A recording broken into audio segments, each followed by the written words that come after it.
Welcome to the Vegalogue podcast, a dialogue about the Australian vegetable industry from AUSVEG.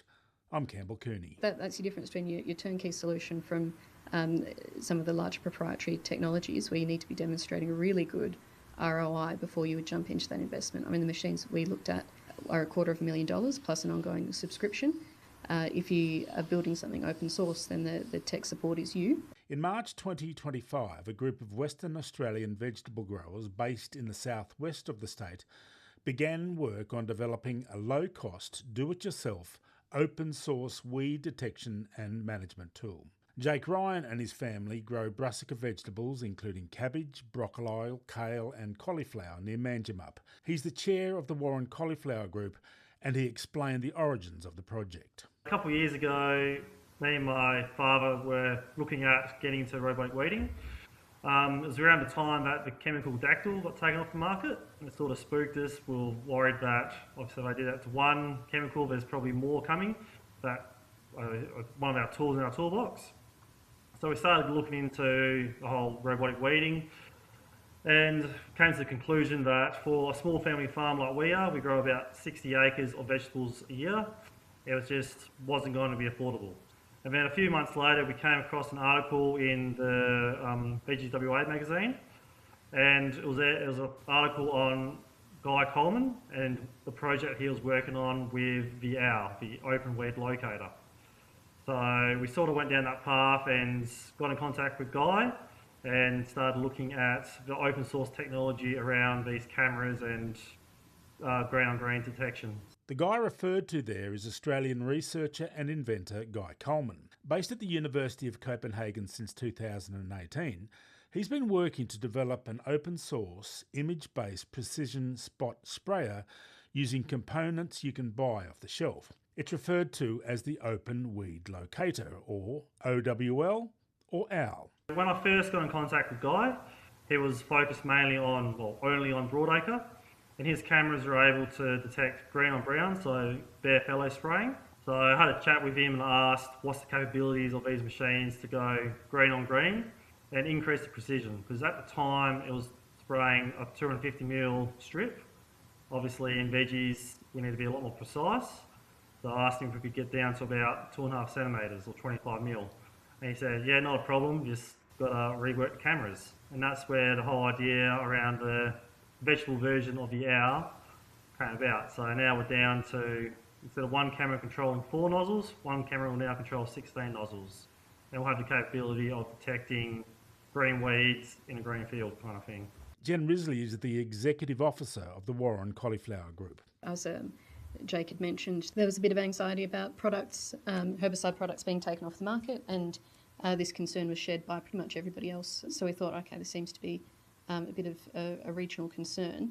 And looking at the technology, a lot of the larger scale products are out of reach of the average small family farm or WA vegetable operation. We were looking at how could we do something that was smaller scale, where growers might be able to do a little bit more of their own software managing, or what parts of the process can we take a bit of ownership over in order to develop a bit of a bespoke solution. And what we had discussed, the major expensive part of these operations when it comes to AI or software is training the model. So what there seemed to be a shortage of was high quality images of weeds in various different growth stages, in various crops, in different lighting types.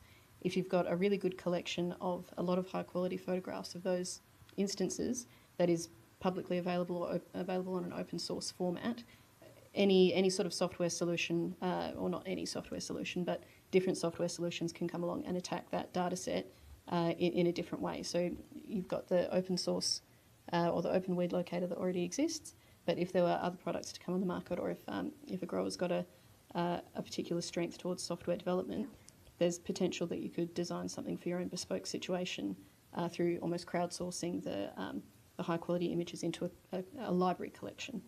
How did you get that collection of photos? How do you find that library? Do you just put it out to your group and members say, this is what we're looking for, get out there, get the phone out, get the camera? Yeah, that's the part that's still under development. Yes, so that's the crucial ingredient. But sourcing yourself a high quality camera and an appropriate rig to collect those images.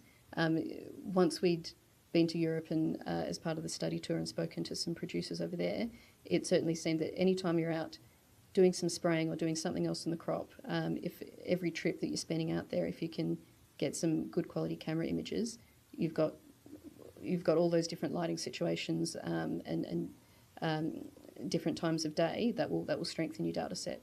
Would you agree, Jake? Yeah, so I think at the minute we got about 3,000 images for our weed library.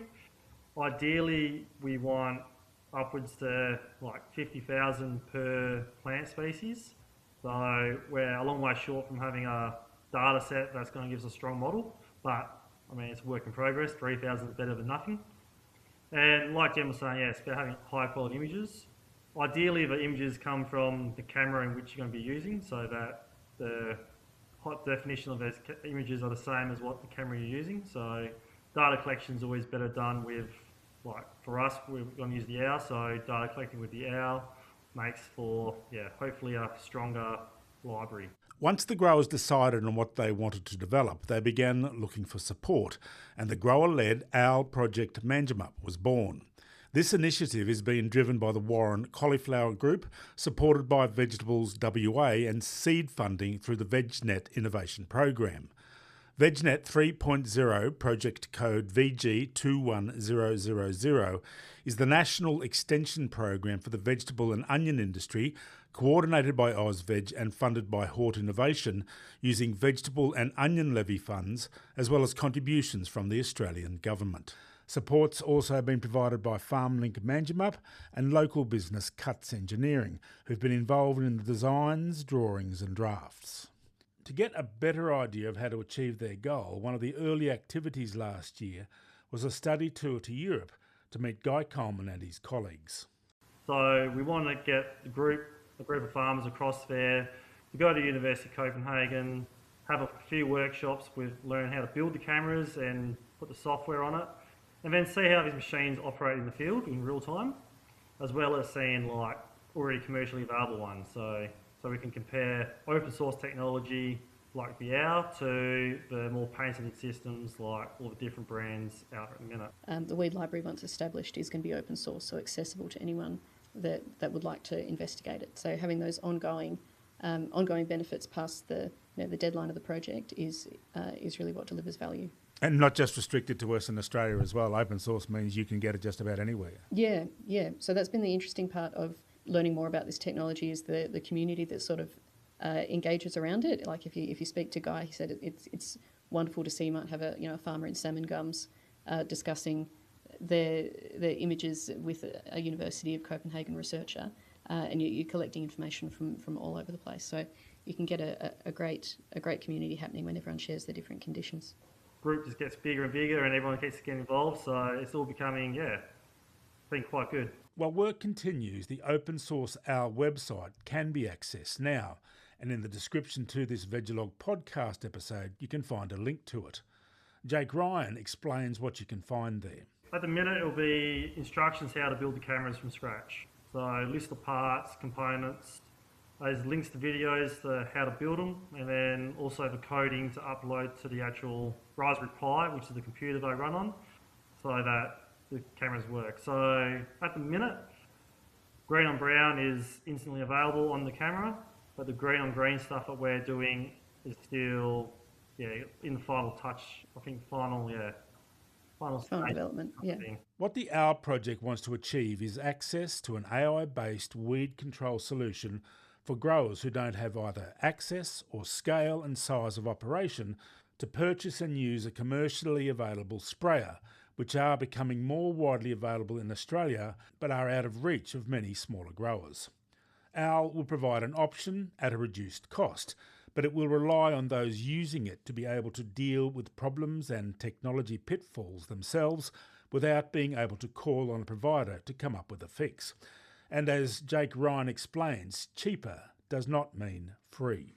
These cameras are going to cost maybe $1,000 each to build, and then you just need the spray bar and the cover that, I don't know, I suppose it depends how much money you want to spend on it. That's the difference between your turnkey solution from some of the larger proprietary technologies where you need to be demonstrating a really good ROI before you would jump into that investment. I mean, the machines we looked at are $250,000 plus an ongoing subscription.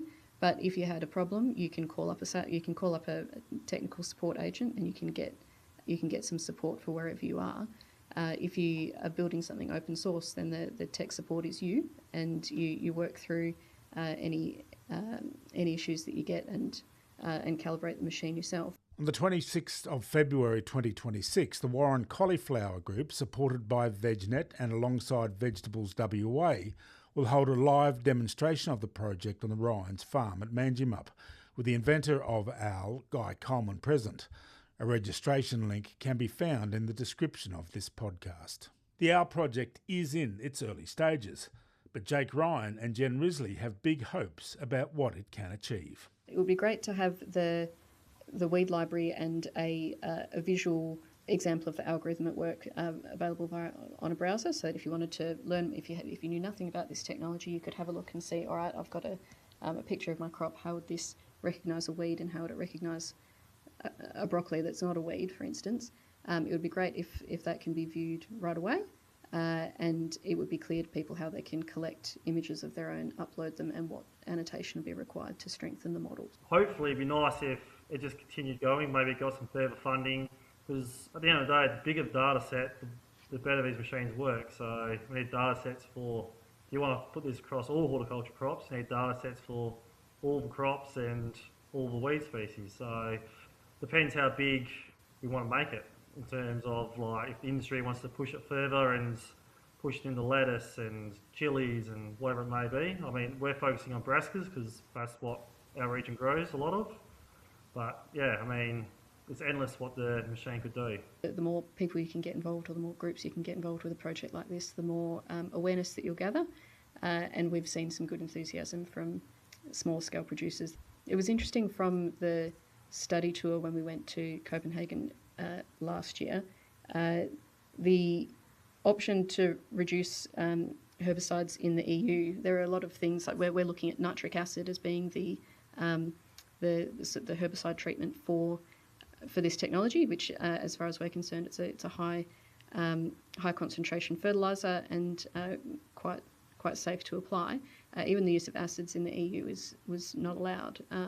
So, looking at if those policies were to be generalised over here in Australia, the amount of soil tillage that we saw as an alternative for weed control would be really, really difficult to replicate here in Western Australia with the soils that we've got. Some of the oldest soils in the world, we measure our topsoil in millimetres, not metres, which is not the same case in Europe. So it was quite interesting to see there were some common challenges in that agriculture is still fighting, even though they're making all these great decisions and safe decisions. The agriculture industry, even in Europe, is fighting a really difficult battle on the PR front. So just that education piece about what growers are doing and innovating to improve how we practice our trade, it's really important to get that message out. You've been listening to the Vegalogue podcast. Don't forget to subscribe and give the podcast a rating and review. Vegalogue is produced by AUSVEG, the peak industry body for Australian vegetable growers. You can find more news and information from AUSVEG at ausveg.com.au, on our social media channels, or in the Australian Grower magazine. I'm Campbell Kearney. Thanks for joining me.